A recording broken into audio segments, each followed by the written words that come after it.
everyone, welcome back to my channel. If you're new, welcome. Today I am making fried cube steak with onion gravy. This is a very simple, easy meal to make for the entire family any day of the week. So let's just get right into it.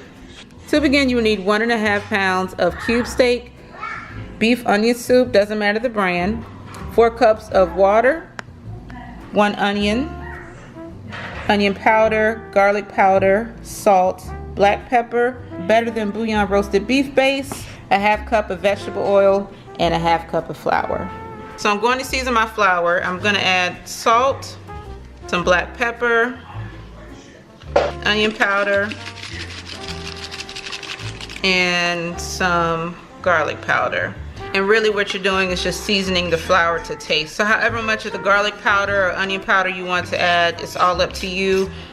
Don't be so heavy on the salt because the bouillon and the Lipton soup has enough sodium in it to carry it forward. Okay, so we're gonna mix this all together. And what we're gonna do is lightly coat the cube steak. Now if you're unfamiliar with cube steak, it's basically the top round of beef and it has been mechanically tenderized, which is the reason why it's called cube steak, because you see small little cubes in the meat. So what we're going to do is lightly coat each side of each of the meat, and you want to press that into the flour and make sure it's evenly coated. Now there's no reason to tenderize this meat for 2 reasons. One, it has already been done for you, and 2, we're going to cook this long enough to where the meat basically tears apart. It's going to be so flavorful and juicy. All right, we're all done here. Do not throw this away because you're going to use this later for your gravy. So I added my 1/2 cup of vegetable oil to my cast iron skillet. You can use whatever skillet that you have. We're going to let the steaks cook for 5 minutes per side.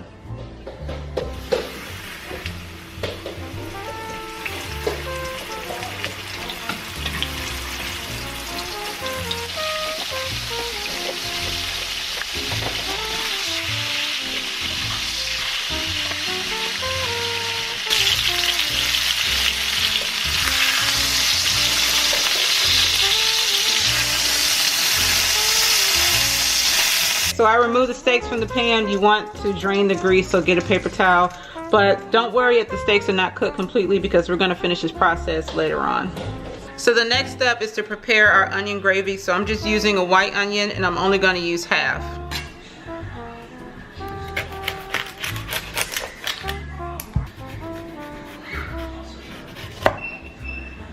So I have my 4 cups of water and my beefy onion soup, and basically you're just going to follow the instructions on the side of the carton, and it just says to empty 1 package of the mix into 4 cups of water. I like to kick mine up a notch, so I'm going to actually add some onion powder, some garlic seasoning, and some salt and pepper to taste. I suggest that you taste the soup to make sure that it tastes the way that you want it to. You can add a little bit more seasoning if you like. Be light on the salt because you don't want it to be too salty. Alright, so next we're going to add this to our pan. I'm starting off with a clean pan and I'm just going to pour my soup mixture into it. Get some of that goodness out of there. Then I'm going to add the onions that I sliced up earlier. So just kind of spread that out. So this is the part where I said not to worry about if the meat is not completely cooked, because we're going to add this to our soup mixture and it's going to cook for about 50 to 60 minutes. This is going to make the meat very tender, very juicy, and flavorful, and it's going to be really, really good. I did forget one important step. I forgot to add the beef bouillon, so I'm just going to add probably 1 teaspoon of this in the soup, and this is really going to bring the beefy flavor out of it.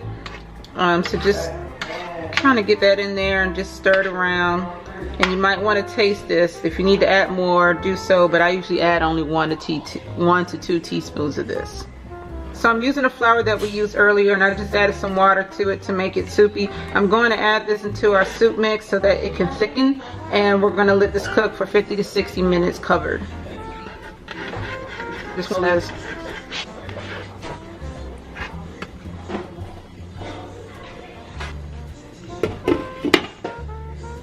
So let's see how our meat is doing. Look at that gravy, guys. So nice and thick, and the onions have already softened up a bit.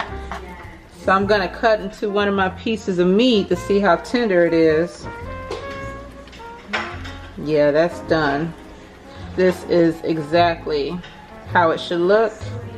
And you can just tell it's just very soft and tender. Well, looks like it's time to plate this up. Well guys, I hope you enjoyed today's video. Please don't forget to like, comment, and subscribe. And I will see you all next week. Thanks for watching.